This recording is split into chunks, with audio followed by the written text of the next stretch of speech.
میں اس کا چھپ کر تعاقب کر رہا تھا۔ میری بیوی گھوڑے سے اتری اور سیدھا اس غار میں چلی گئی۔ جب میں غار کے دھانے پر گیا، کیونکہ مجھے حیرانی ہوئی کہ میری بیوی آخر غار میں کیا کرنے گئی ہے۔ غار کے اندر تو نہ کوئی جڑی بوٹیاں ہوتی ہیں اور نہ کوئی دوا، تو پھر غار کے اندر جانے کا مقصد کیا ہے؟ قاضی صاحب نے کہا، سلطان معظم، میں غار کے دھانے پر گیا تو جب میں نے غار کے اندر دیکھا تو دیکھ کر میرے پیروں تلے زمین نکل گئی۔ میں نے دیکھا ایک بہت ہی خوبصورت اور حسین و جمیل خاتون جو کہ زخمی حالت میں موجود ہے، اور اندر جا کر میری زوجہ اس کا علاج کر رہی ہے۔ میں غور کر کے اندر چلا گیا۔ مجھے دیکھ کر میری بیوی کے چہرے کے رنگ اڑ گئے۔ اس نے مجھے کہا، حضور آپ یہاں کیسے؟ تو میں نے اسے کہا کہ میں کسی کام کے سلسلے میں یہاں سے گزرا تو آپ کے گھوڑے کو دیکھا اور یہاں چلا آیا۔ پھر میں نے اس سے پوچھا کہ یہ خاتون کون ہے اور تم یہاں اس غار میں اس کا علاج کیوں کر رہی ہو؟ اتنے میں غار کے اندر بہت سارے سپاہی آ گئے، اچھے لباس میں ملبوس تھے، جو کسی پڑوسی بادشاہ کے سپاہی لگتے تھے۔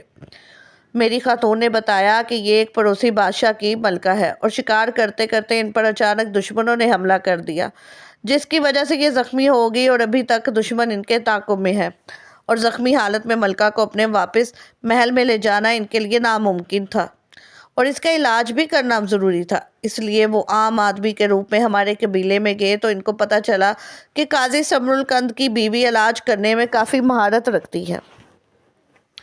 انہوں نے بڑے خفیہ طریقے سے مجھ سے رابطہ کیا اور مجھے کہا کہ اگر تم ملکہ کا علاج کر دو تو ہم تمہیں منہ مانگا انعام دیں گے۔ یہ سن کر میں فوراً ملکہ کی مدد کرنے کے لیے آئی، لیکن جتنی میری زوجہ سچ کہہ رہی تھی اتنا تھا نہیں، کیونکہ میں نے ملکہ کی ٹانگ پر زخم دیکھا جو کہ پیر کے اوپر تلوار کا گھاؤ تھا، وہ اتنا بڑا نہیں تھا۔ میں نے ملکہ سے پوچھا کہ تم نے اس کے بدلے کون سا انعام دیا ہے؟ ملکہ نے کہا، جب بھی آپ کی بیوی کا علاج کرنے کے لیے آتی ہے تو ہم اس سے بدلے میں ایک شاہی گھوڑا دیتے ہیں۔ میں اپنی بیوی کو اچھی طرح جانتا تھا کہ اسے گھوڑے بہت زیادہ پسند ہیں، اس لیے مجھے پتہ چل گیا تھا کہ میری بیوی ملکہ کے ساتھ غداری کر رہی تھی۔ سلطان بڑا حیران ہوا کہ آپ کی بیوی نے کیسے غداری کی؟ تو قاضی نے کہا، سلطان معظم، ایک مہمان سے یہ اس کا علاج کرنے کا معاوضہ لے رہی تھی اور ساتھ میں اس کا دھوکہ بھی کر رہی تھی۔ میں نے جیسے ہی زخم کو دیکھا تو مجھے پتہ چل گیا کہ یہ زخم ایک ہی بار میں مرہم لگانے سے ٹھیک ہو سکتا ہے، لیکن میری زوجہ اس پر کچھ ایسا دوا لگاتی جو آئے دن زخم بڑھ رہا تھا، اور اسی لالچ میں وہاں روز ان سے ایک گھوڑا لے جاتی۔ اس نے ایک طبیب کی طرح اس کا علاج نہیں کیا، کیونکہ وہ جانتی تھی کہ اگر ملکہ جلدی ٹھیک ہو جائے گی تو وہ یہاں سے کسی نہ کسی طریقے سے چلے جائیں گے اور وہ شاہی گھوڑے اس کو ملنا بند ہو جائیں گے۔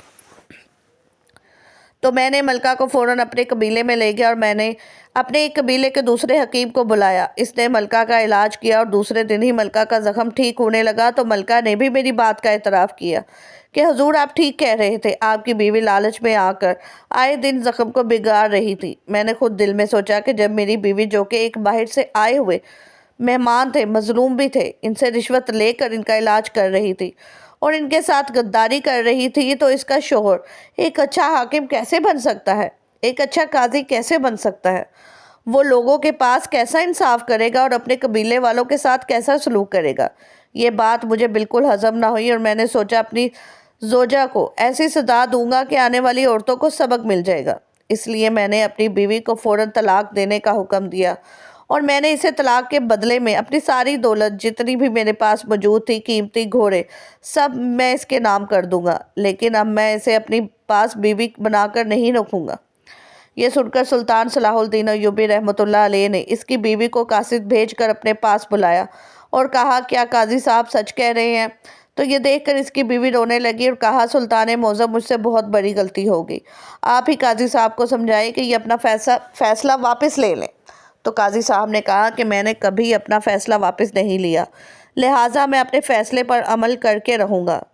لہٰذا قاضی صاحب کے الفاظ سن کر سلطان نے کہا، جب ایک انسان اپنے گناہوں کی معافی مانگ لے تو اللہ بھی اسے معاف کر دیتا ہے، لہٰذا تمہیں بھی اپنی بیوی کو معاف کر دینا چاہیے۔ اور اسی وجہ سے قاضی صاحب نے اپنی بیوی کو معاف کر دیا اور کھلی عدالت میں یہ اعلان کیا کہ آنے والے وقت میں اگر کسی نے بھی میرے قبیلے میں ایسا کوئی سلوک یا کسی کے ساتھ غداری کی، رشوت کی یا لالچ کیا تو اس کے ساتھ میں وہی کام کروں گا جو میں سلطان کے حکم سے پہلے اپنی بیوی کے ساتھ کرنے والا تھا۔ اگر آپ کو یہ ویڈیو اچھی لگی ہو تو لائک اور شیئر ضرور کیجیے گا، سبسکرائب کرنا مت بھولیے گا۔ شکریہ۔